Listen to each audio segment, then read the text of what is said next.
लोग कहते हैं पतंजलि आयुर्वेद, अच्छा है बताओ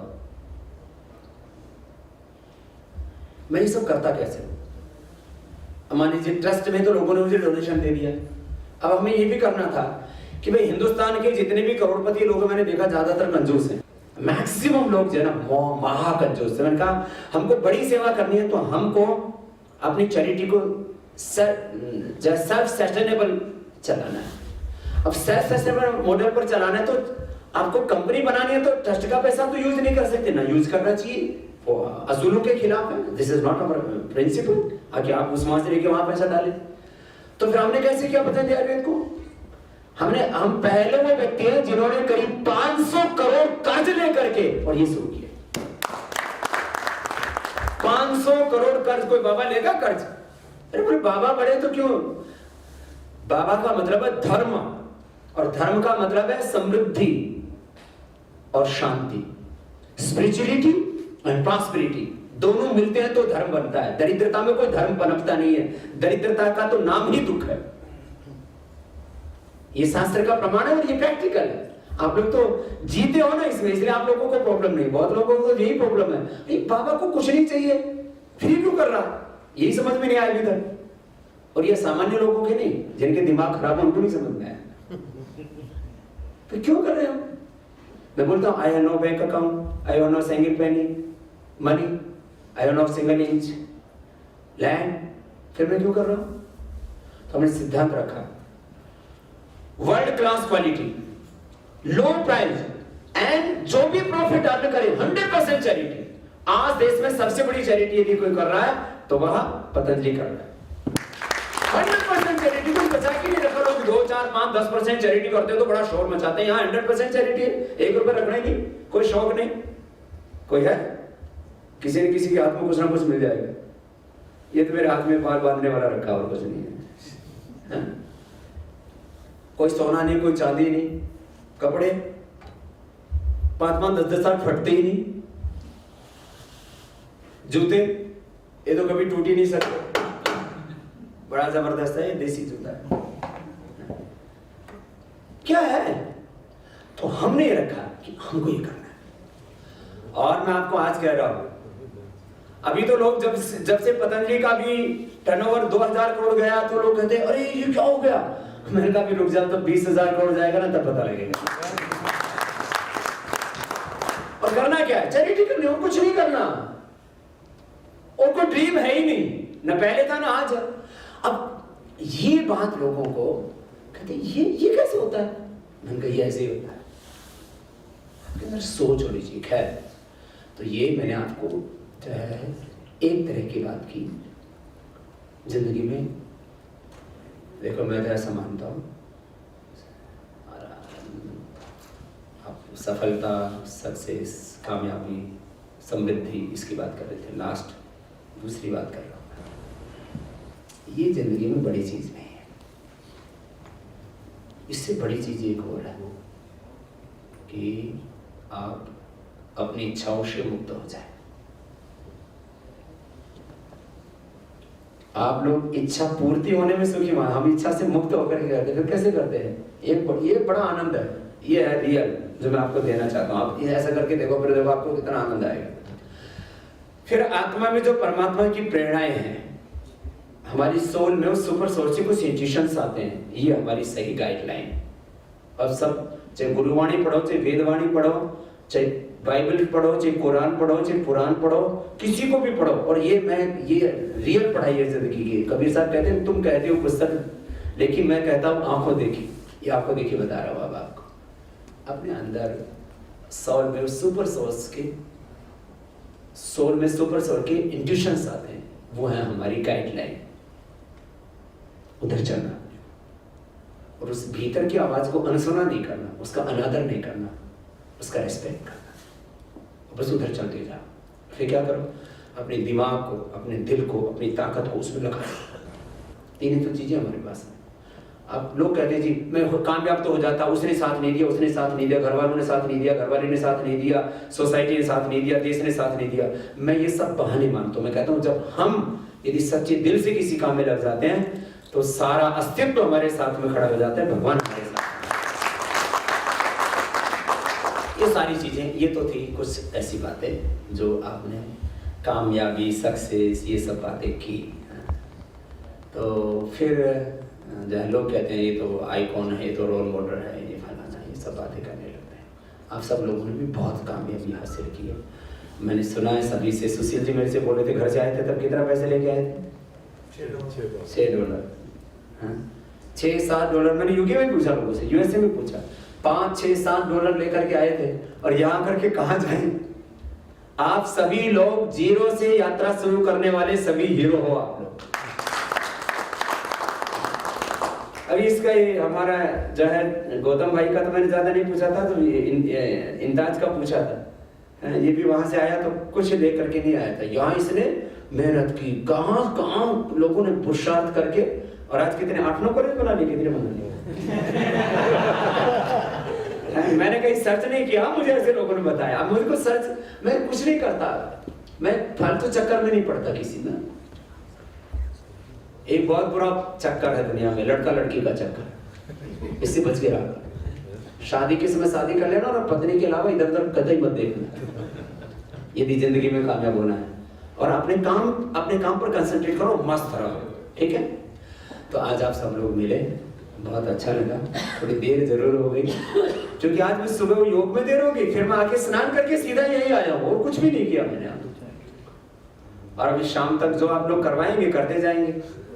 हमको तो जहाँ लोग उठाते हैं फिर गाड़ी में बैठा देते हैं, गाड़ी से मंच में बैठा देते हैं, फिर जहाँ ले जाके बैठा देते हैं, वहीं से अपना काम शुरू कर देते हैं। तो आज आप सबके बीच आकर के बहुत अच्छा लगा। और सबसे बड़ी दौलत है आपका शरीर। ये भगवान ने जो मल्टी मिलियन बिलियन ट्रिलियन जिसके पास, उसको भी एक जैसा दे रखा है, दिमाग, आत्मा। परमात्मा ने कोई इनजस्टिस नहीं किया, कोई पार्शियलिटी नहीं की है, कोई इसमें डिस्क्रिमिनेशन नहीं है।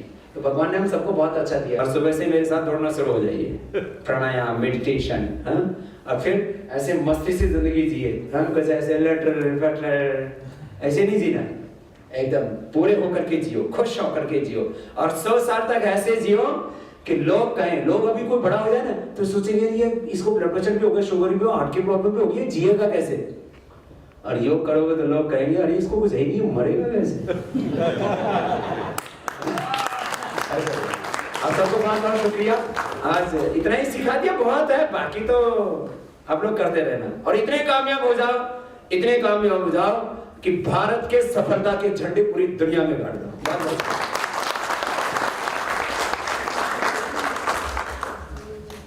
Thank you Swami Ramdev ji. आप लोगों ने जो है स्वामी जी के जो है कि और एक बात जो है, जो गौतम भाई ने कही कि यहाँ पतंजलि योगपीठ को स्टैब्लिश करना है और जो भी करना है, तो इसके बारे में आप लोग थोड़ा प्लानिंग कर लो, फिर हम भी आप लोगों के साथ बात कर लेंगे और फिर जो भी करना होगा कर देंगे।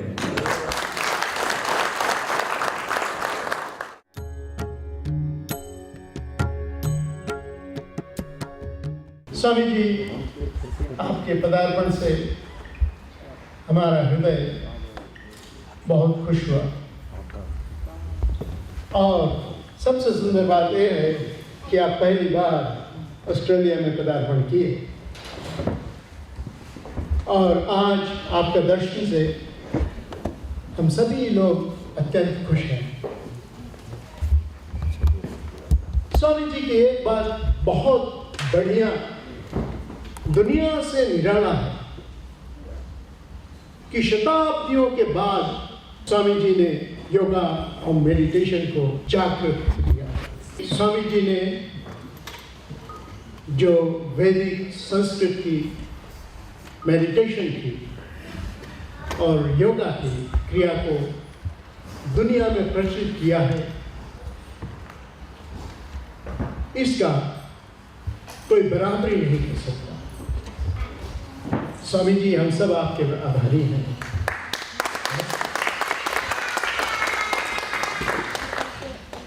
कल रात को स्वामी जी ने अपने संदेश में हमको बताया कि उनका एक मिशन है कि दुनिया भर में सब लोग, सभी देश में, सभी जाति के लोग योगा और मेडिटेशन का लाभ उठाएं यही बात और यही कामना स्वामी जी के हृदय में है। अब मैं स्वामी जी से आग्रह करता हूँ कि स्वामी जी आप कृपा करके हम लोगों को अपना प्यार का संदेश, योगा और मेडिटेशन का संदेश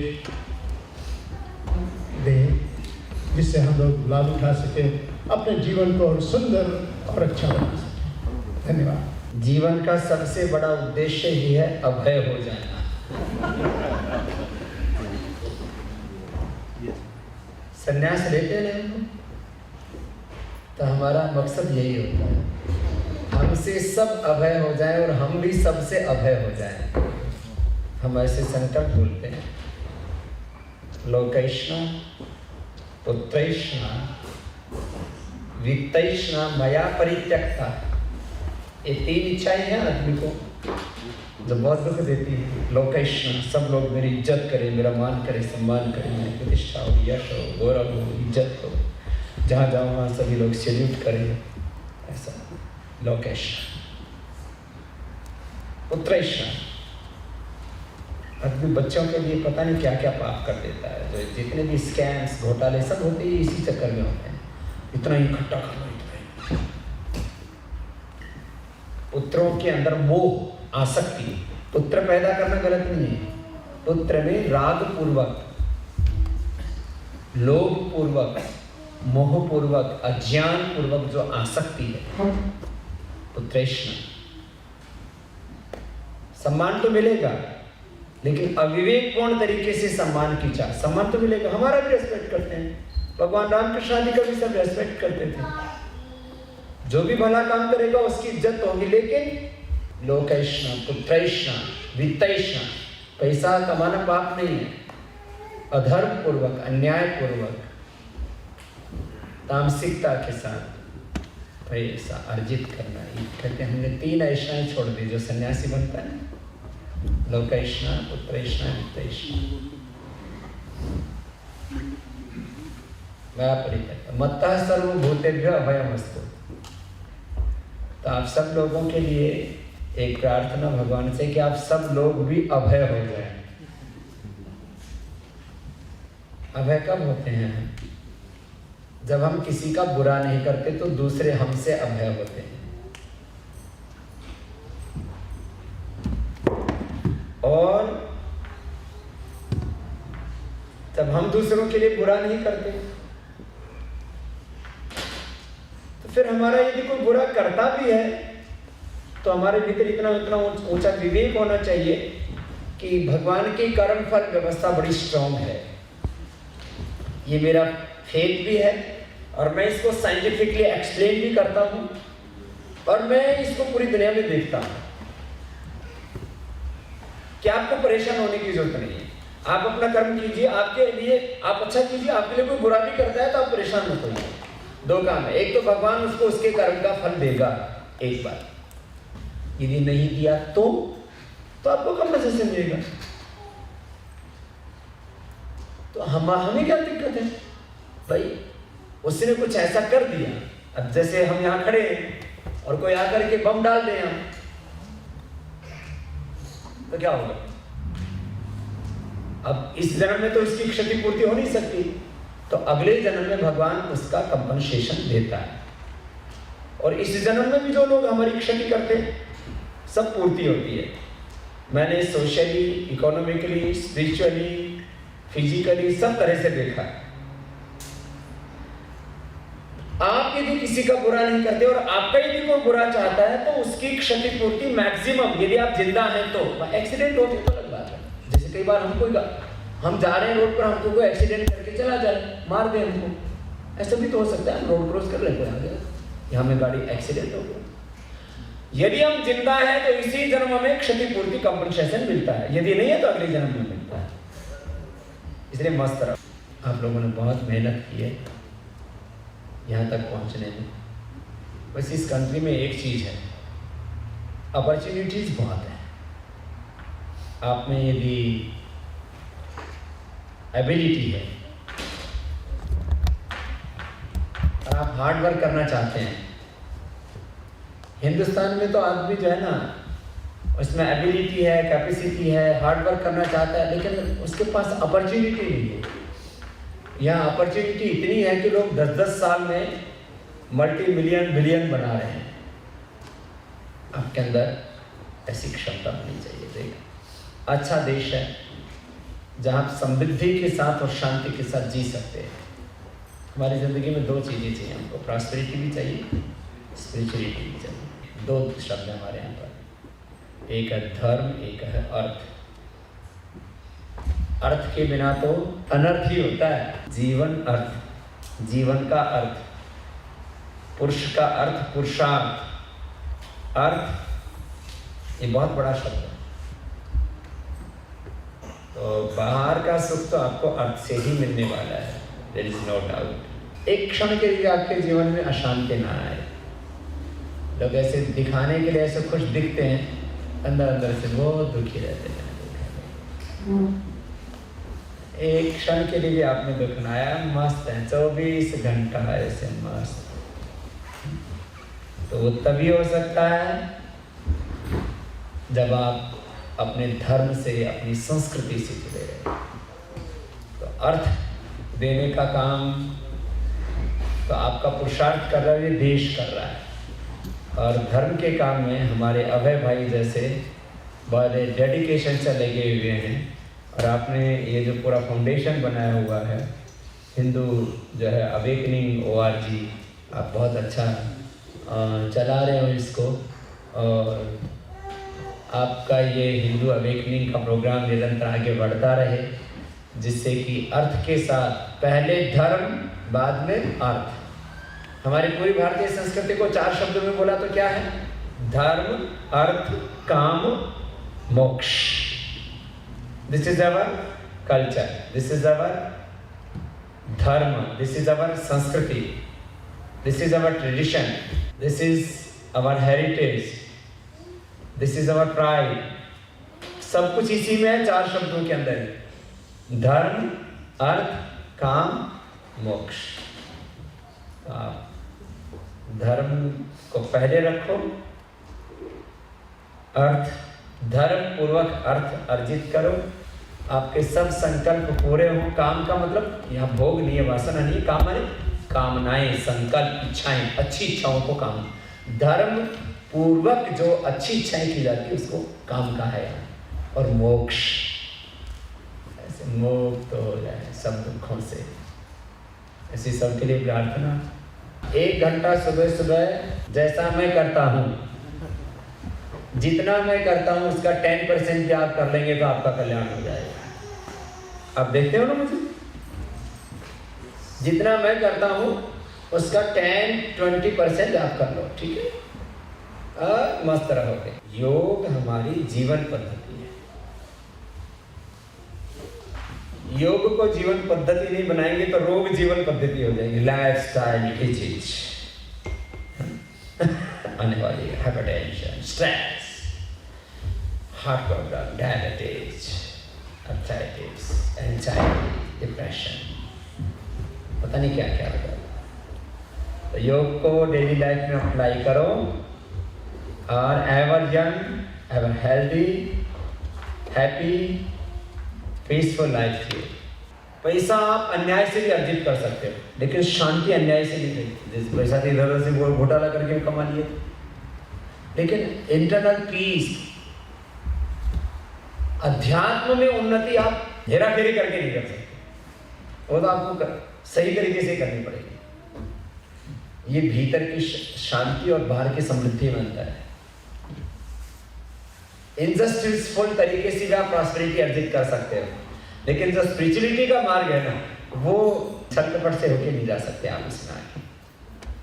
उसमें और आपको करना पड़ता है। एक होता है सुनना बोलना, एक होता है जीना, उसमें जीना पड़ता है। तो आप जी। और स्पिरिचुअलिटी को एक शब्द में बोलता हूँ, वो क्या है? आत्मा में जो परमात्मा की प्रेरणा है उसको सुनो और वैसे करो। दिस इज योग, this is meditation, this is समाधि, दिस इज संस्कृति, दिस इज धर्म, and this is our life. सब कुछ इसी में। जो भी आत्मा में परमात्मा की प्रेरणा उठती है उसको सुनो और वैसे जियो। कुछ पढ़ने की जरूरत नहीं, मैं सब कुछ पढ़ के बता रहा हूं आपको। मैंने अष्टाध्यायी, व्याकरण, महाभाष्य, वेद, दर्शन, उपनिषद ये सब पढ़ा है, गीता, रामायण, महाभारत सब, ठीक है, वो सब पढ़ के। और इधर से मैंने साइंस भी पढ़ी है, मैथमेटिक्स, फिजिक्स, केमिस्ट्री, माइक्रोबायोलॉजी सब पढ़ लिया, पॉलिटिक्स से लेकर के इकोनॉमिक्स से लेकर के हर सब्जेक्ट सबका। ये this is the ultimate education, this is the ultimate knowledge. क्या है सबका? बस आत्मा में जो परमात्मा प्रेरणा देता है वैसे करो। वही गुरु है, वही आपका गाइड है और वही अल्टीमेट है। बस उससे उधर चलो। बस किसी भी काम को करते हो तो आपको दो आवाजें आती हैं अंदर से, एक आती है करो, एक आती है मत करो। बोलो कंफ्यूजन होता है कि नहीं? कोई भी काम करके देख लो, यहां आने से भी पहले जाएं कि नहीं जाएं, योग करें कि नहीं करें।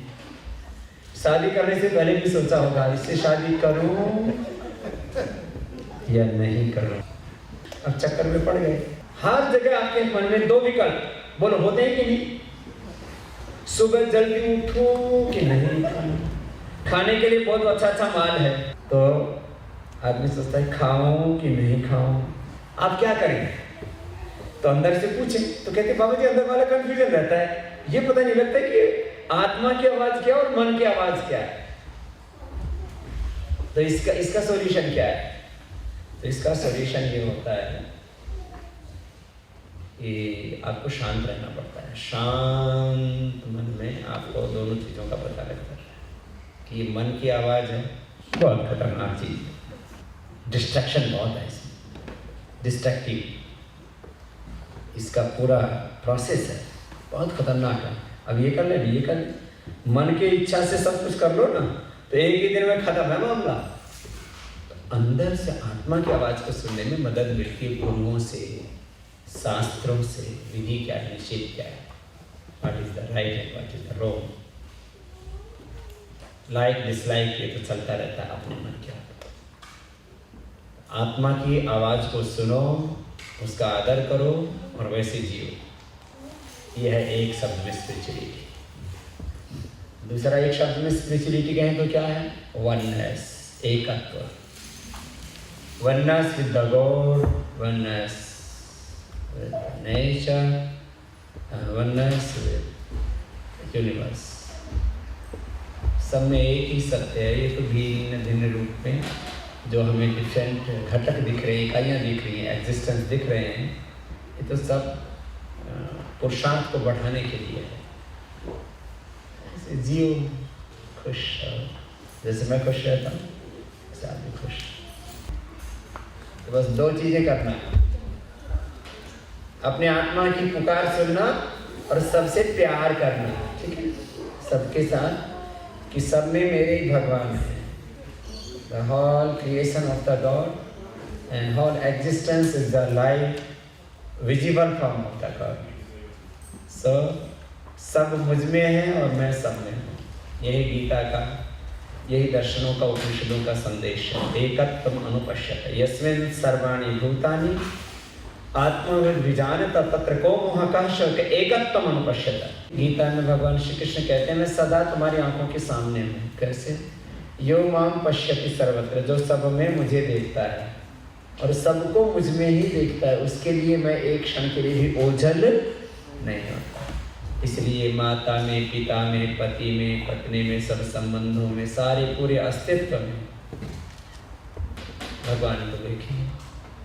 एक एक कोशिका से लेकर के पूरा अस्तित्व कितना रहस्यपूर्ण है, कितना रोमांचक है। पता नहीं बचपन में कभी हुआ होगा तो अलग बात है। मैं कभी भी मेरे मन में नहीं तो भगवान है या नहीं, मैं तो कहता हूँ भगवान के सिवा यहाँ और कुछ है ही नहीं। Everything is God, nothing else. सर्वम खलु इदं ब्रह्म, यही उपनिषद है। एक एक सेल हमारी बॉडी का, one cell equal to one body and one body equal to one universe. एक एक सेल कितना रहस्यपूर्ण, रोमांचक है। कितनी बड़ी इसकी रचना, इसमें जीन्स को, चॉम्स को इतना बड़ा स्ट्रक्चर है, कैसे परमात्मा ने गूंथ रखा है। ओह, और एक एक परमाणु सृष्टि का कितना अद्भुत है। इतना सब कुछ हो के हम भगवान के बारे में कहें भगवान है या नहीं है, देखो तो सही आंखों से, थोड़ा अपनी दिमाग से, ईगो एंड इग्नोरेंस, इससे तो आप किसी चीज सच्चाई को नहीं समझ सकते ना। देखो, कौन कहे तेरी महिमा, कौन कहे तेरी माया। आपको गाना पड़ेगा मेरे साथ। कौन कहे तेरी महिमा, कौन कहे तेरी माया। किसी ने परमेश्वर तेरा, किसी ने परमेश्वर तेरा अंत कहीं नहीं पाया। कौन कहे तेरी महिमा, कौन कहे तेरी माया।